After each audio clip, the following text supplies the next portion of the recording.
here at Wolf Park, Indiana, I've been afforded the huge privilege of being allowed to get up close to wolves and to actually study their expressions and body language at very close quarters, as you can see here. Being new to me and me new to them, they have to go through the ritual of my place in the pack as it is. And here you can see Pat has her back to me. She has been with these animals since they were puppies, and therefore is showing them that she's fine with me, which will rub off onto them. And that is the role you will take with your dog. You see how calm we are with them. People so often think that dogs like to live their lives at hyper warp drive or hysterical. Nothing could be further from the truth. Here we see the youngsters very interested in everything we're doing. The fact we're all together, milling around. Pat is using food here as steadier, as many people do with species that are not considered domestic. And please, please know that a wolf should never be considered as a pet. Here you see I'm just standing, allowing the animals to take time to get to know me and get to know me in their way, which you just block. But they're very happy to be socialising with us as long as we give them no cause to fear us. And that is the whole point. They must feel that they can stay with us because they choose to and not because they're made to.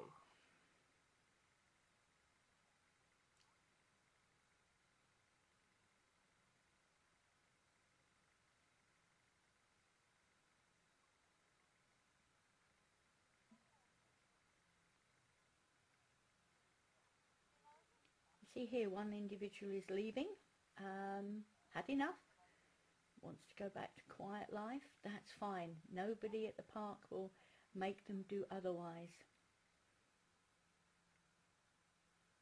They're quite a big animal and therefore need a lot of food. And like most animals kept in captivity in this way, are kept very well fed, because they have not got to find food for themselves and there is nothing to fear from the outside.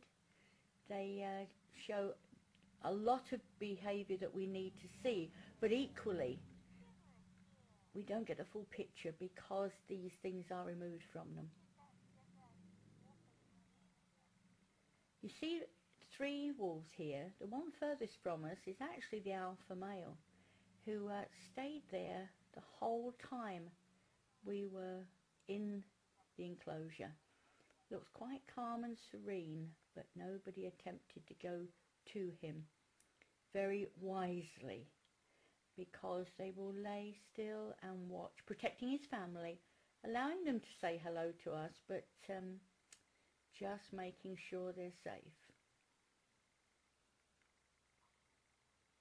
When we left the enclosure, they released the female who had been separated from them, because she tends to wind the group up, and it is a good idea to know your individuals. And whereas it was quite safe for Pat and Gail, who are with them on a daily basis, along with Monty Sloan, a brilliant photographer, it would be inappropriate for us to be in at that point, because the level of activity and interaction between them was quite strong. But here still, as you can see, although there is wire between us, we can still observe this close to. And it is this level of expression reading. Look at the tail sets, the carriages, even the hackles up, the expressions, the way they look at one another, the way one will move away, just as that one did, slightly lowering the body to show respect to the higher ranking individual. All of this has proved absolutely invaluable to me. Here we see 2 coyote that happen to live at Wolf Park, a pair, and the singing dog, they're called, because they have exactly the same body language, the same communication system, and there's a lot of parallel walking going on here. They are a pair, and they're active little guys, very well cared for at Wolf Park, as the wolves are at Mission Wolf in Colorado. And this really does give us such a brilliant insight into their world of gesture and body language. Because these animals are kept as a pack as near as possible, in the living free animals, in wild wolves, you actually get members of the family leaving.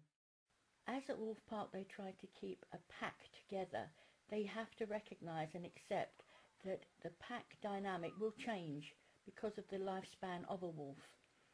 And here we have animals that were at one time within the body of the pack, but because of the restrictive nature of the area they live in, they actually cannot stay together because fights will break up.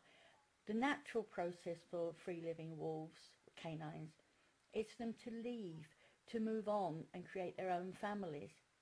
And the understanding and education at Wolf Park means that they recognise all of these as natural phenomena and have to address it. And so when it is clear that an animal cannot remain within the pack dynamic, it is removed and in this case put with a member of the opposite sex just to sort of be company and to make their lives pretty nice. These are study animals. They've been kept this way deliberately to help authorities understand wolves more. And whilst a lot can be learnt from them living like this, the truth is you have to see wolves living free, canines living free of humans with the fears and dangers to get the full picture.